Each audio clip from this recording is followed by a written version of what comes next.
अस्सलाम वालेकुम स्टूडेंट्स। कैसे हैं सब? उम्मीद करता हूँ कि खैरियत से होंगे। बेटे आज हमारा टॉपिक है लॉजिक, यूनिट 8। इसमें अब सबसे पहले हम सिंपल वे में समझते हैं कि लॉजिक क्या है। लॉजिक बेटे ये है, ये इसकी डेफिनेशन गिवन है कि कोई भी एक स्टेटमेंट है, फैक्ट्स को, जो एग्जिस्टिंग फैक्ट्स हैं उनको देखते हुए उस स्टेटमेंट को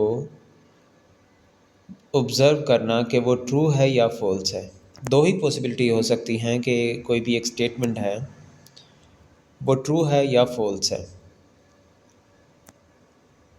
तो ये है लॉजिक, कि हम लॉजिकली अपनी बात को प्रूव करते हैं। वो कोई एक मैथमेटिकल स्टेटमेंट भी हो सकती है या अदर देन मैथमेटिकल भी हो सकती हैं। तो यहाँ पे आप इस लॉजिक की सिंपल डेफिनेशन करेंगे और उसके बाद ये ज़रा आप इसकी डिटेल भी देख लीजिएगा ताकि आपको इसमें समझने में आसानी हो। अब नेक्स्ट ज़रा देखें स्टेटमेंट।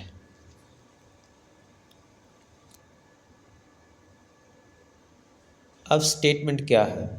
स्टेटमेंट ये है, वो कह रहे हैं कि a statement is the mathematical expression which may be true और फॉल्स। कि वो कोई भी स्टेटमेंट है वो ट्रू भी हो सकती है, वो फॉल्स भी हो सकती है। तो ये है स्टेटमेंट की डेफिनेशन है। अब ये यहाँ पे डिफरेंट स्टेटमेंट्स को राइट किया गया है कि जो ट्रू भी हैं या फॉल्स भी हैं। जैसा कि अब आप इसमें देख सकते हैं, इसको देख लें ज़रा, कि sum of two odd integer is an even numbers, कि जब हम दो ओड नंबर्स को ऐड करेंगे तो उनका सम जो होगा वो एक क्या होगा, इवन नंबर होगा। ठीक है। इसी तरह से circumference of the circle with radius R, तो ये देखें सी इज़ इक्वल टू 2πr होता है सरकमफेरेंस ऑफ द सर्कल, तो वो 2πr है। तो ये स्टेटमेंट क्या है, करेक्ट है। इसी तरह से आप फर्दर ये देखते जाएं, जैसे ये देखें अब यहाँ पे गिवन है कि 3+4 जो है वो 8 के इक्वल होता है, तो ये फॉल्स है।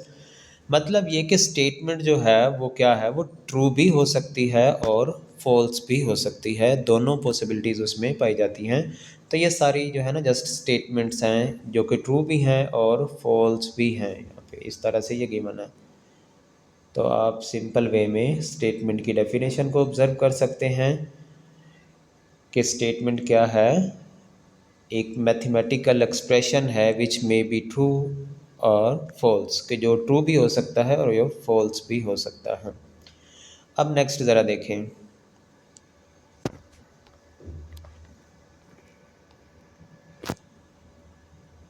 यहाँ पे लॉजिकल ऑपरेटर्स हैं, ये देखें ज़रा लॉजिकल ऑपरेटर्स, जिसमें सबसे पहले ये है, ये नोटेशन है, ये नोट की नोटेशन है और इसको नेगेशन भी बोलते हैं, मतलब नोट पी या नेगेशन ऑफ पी। आगे चल के इसकी डिटेल भी आएगी। ये एंड की नोटेशन है, मतलब पी एंड क्यू। इसको रीड कैसे करेंगे, ये देखें ज़रा, पी एंड क्यू। ये है और की नोटेशन है, पी और क्यू मतलब पी और क्यू। ये देखें उसको कैसे, हाउ टू रीड, ये भी यहाँ पे बताया गया है। ये इफ़ की कंडीशन है, if then implies that P implies that Q, मतलब if P then Q, P implies Q. इस तरह से आप इसको रीड कर सकते हैं। ये है equivalent, if and only if equivalent, या P is equivalent to Q. इस तरह से ये आपके पास गिवन है। अब आगे चल के इसकी कुछ एग्जांपल्स भी डिस्कस करते हैं। जैसे ये देखें, अब यहाँ पे नेगेशन है कि लेट्स सपोज कि पी हमारे पास कोई एक स्टेटमेंट है, यहाँ पे देखें ज़रा, तो जो उसकी नेगेशन होगी वो क्या होगी, मतलब उसी का उल्ट होगी। कि एक लेट्स सपोज कि अगर हम यहाँ पे कहते हैं कि मैं एक एग्जांपल लेता हूँ कि अली अच्छा लड़का है, तो ये अगर ट्रू है तो उसी की नेगेशन, उसी का जो उल्ट होगा वो क्या होगा, वो फॉल्स होगा। लेकिन अगर यहाँ पे हम कह देते हैं कि अली अच्छा लड़का नहीं है, तो फिर यहाँ पे क्या होगा, उसी की नेगेशन जो होगी वो क्या हो जाएगी, ट्रू हो जाएगी। दोबारा ज़रा समझें कि अगर कोई एक स्टेटमेंट जो है वो ट्रू है, मतलब पी कोई एक स्टेटमेंट है, वो अगर ट्रू है तो जो उसकी नेगेशन होगी वो क्या होगी, यकीनन फॉल्स होगी। लेकिन अगर एक बात जो है वो सही नहीं है, ठीक है, तो उसी का उल्ट क्या हो जाएगा, वो फिर वो ट्रू हो जाएगा, जैसे मैंने अभी एग्जांपल भी दी है। अब इसके बाद क्या है, कंजक्शन है। कंजक्शन ये है कि जो हम यहाँ पे देख रहे थे, ये कंजक्शन है, ये देखिए एंड कंजक्शन है। तो इसको अब हम देख सकते हैं कि the conjunction of two statements P and Q is symbolically written as P and Q. A conjunction is the considered to be the true only when both if both statements are true। कि अगर both statements true होंगी, अब यहाँ पे आगे चल के हम देखेंगे कि वो statements क्या हो सकती हैं। एक statement को P से represent कर रहे हैं, एक statement को Q से represent कर रहे हैं। तो ये देखिए आगे चल के ज़रा कि लेट्स सपोज ये हमारे पास गिवन है, ये देखिए ज़रा, एक स्टेटमेंट P है, एक Q है। तो इसके लिए ये देखें ज़रा, if both P and Q are true then P and Q, देखें ना क्लियर है, मतलब P and Q, if both P and Q are true then statement will be true otherwise false. अब इसमें देखें कोई एक भी फॉल्स है तो इसका मतलब है फॉल्स है। ये देखें हर एक के लिए हम इसको ऑब्ज़र्व कर पा रहे हैं ऐसे।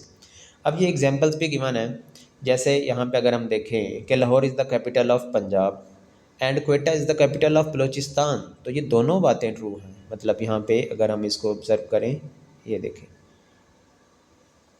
इसी तरह से नेक्स्ट भी देख लें, मैथमेटिकली भी इसको बता रहे हैं कि ये 4 जो है वो लेस है 8 से, एंड 8 लेस है 10 से, 2 + 2 इज इक्वल टू 3 है।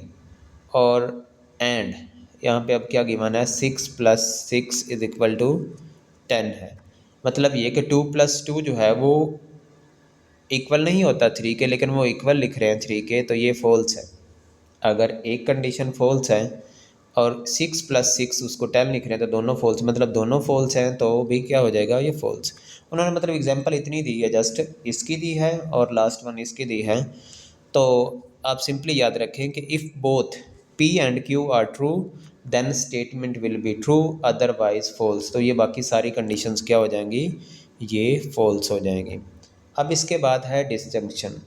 डिसजंक्शन क्या है कि PRQ, ये इसकी नोटेशन है PRQ।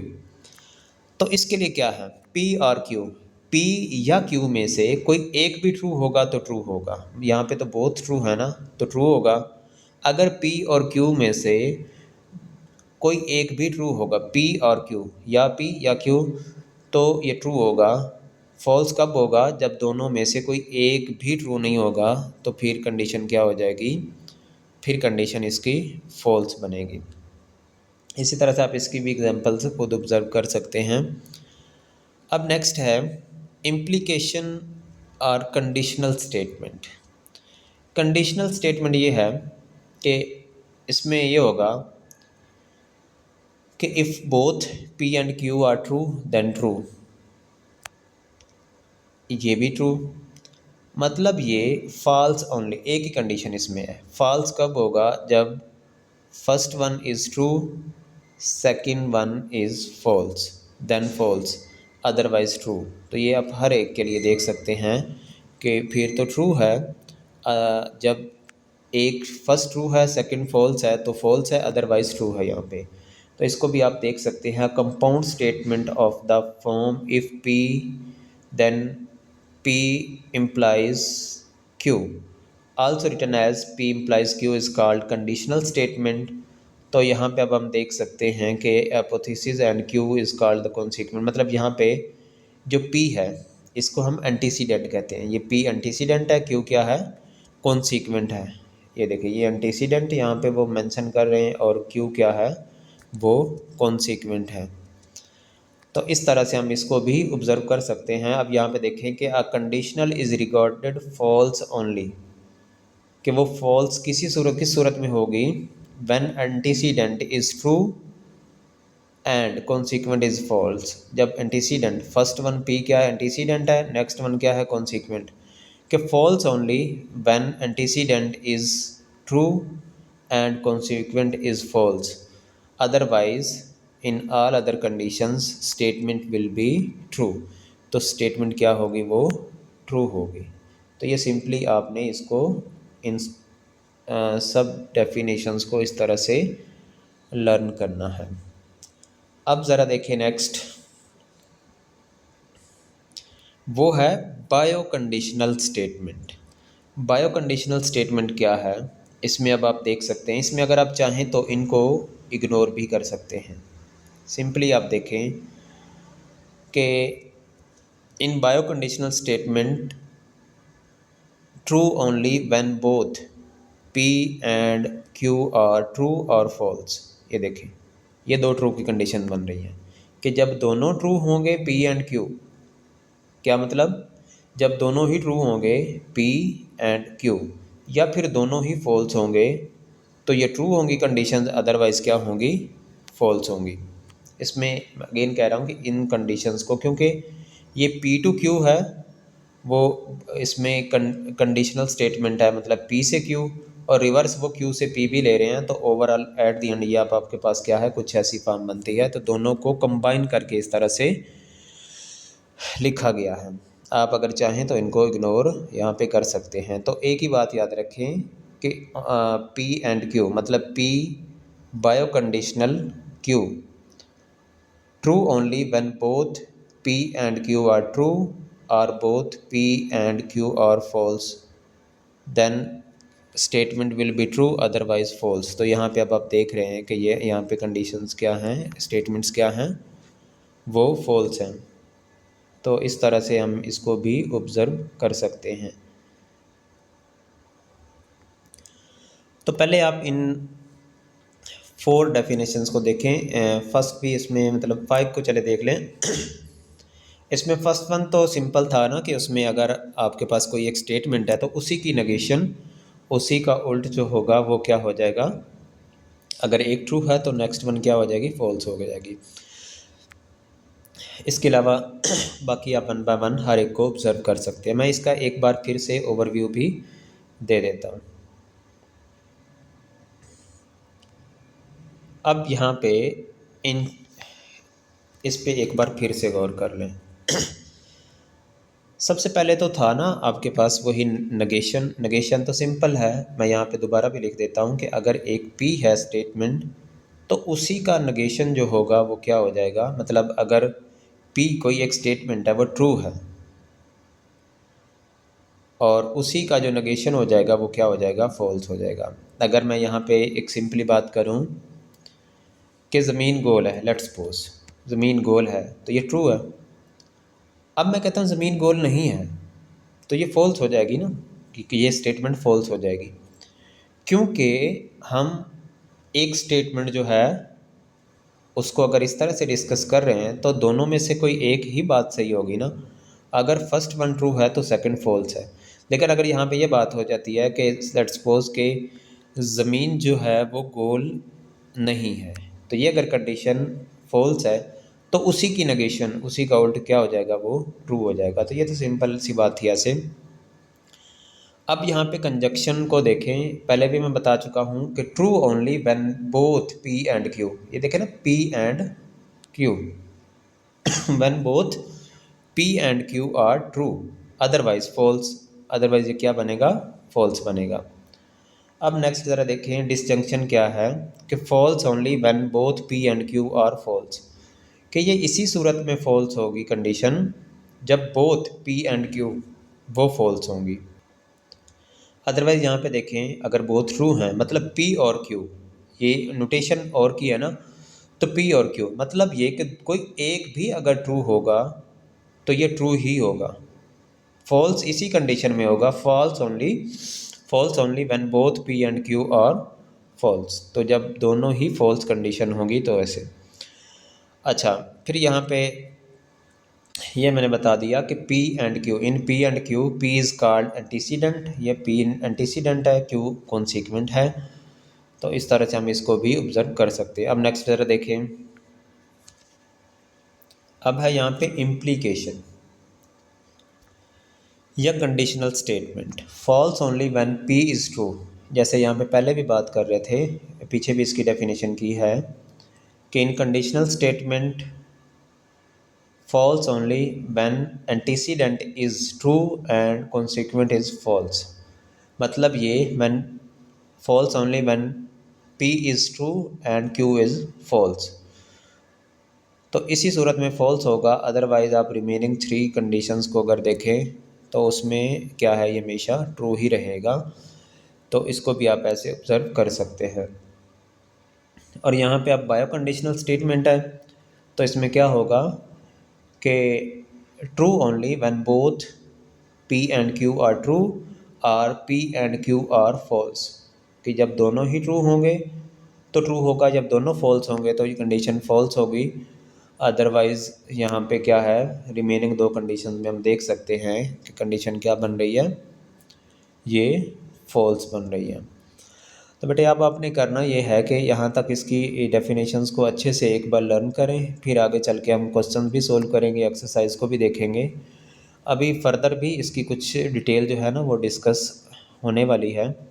तो मैंने ये 2 बार एक तरह से डेफिनेशंस को, एक वो बुक के पेज से बता दिया और सेपरेट भी लिख के बता दिया है। तो आप सिंपल इन डेफिनेशंस को एक बार अच्छे से लर्न करें, कोई मुश्किल नहीं है। ये भी मैंने बता दिया कि फर्स्ट वन जो P एक स्टेटमेंट होगी वो उसको एंटीसीडेंट कहते हैं, सेकंड को कॉन्सिक्वेंट कहते हैं। तो इसमें किस तरह से जो ट्रुथ टेबल, इसको बोलते हैं ट्रुथ टेबल, ये होता है ट्रुथ टेबल। तो इसको हम किस तरह से ऑब्जर्व कर सकते हैं, ये सिंपली आपने देखना है ऐसे। तो ये हाइपोथेटिकली इसको ना हम मतलब कोई भी हमारी एक बात है, कोई डिस्कशन है, कोई भी एक लॉजिक है, तो उसको हम स्टेटमेंट्स के थ्रू प्रूव करते हैं कि वो बात सही है या नहीं है इसमें। तो आपने इसकी डेफिनेशंस जो हैं वो भी करनी है और साथ में इसकी एक एक जो है वो एग्जाम्पल भी आपने करनी है ऐसे। इसको एक बार अच्छे से रीड करें तो इंशाल्लाह फिर हम नेक्स्ट भी पढ़ेंगे। अल्लाह हाफिज़।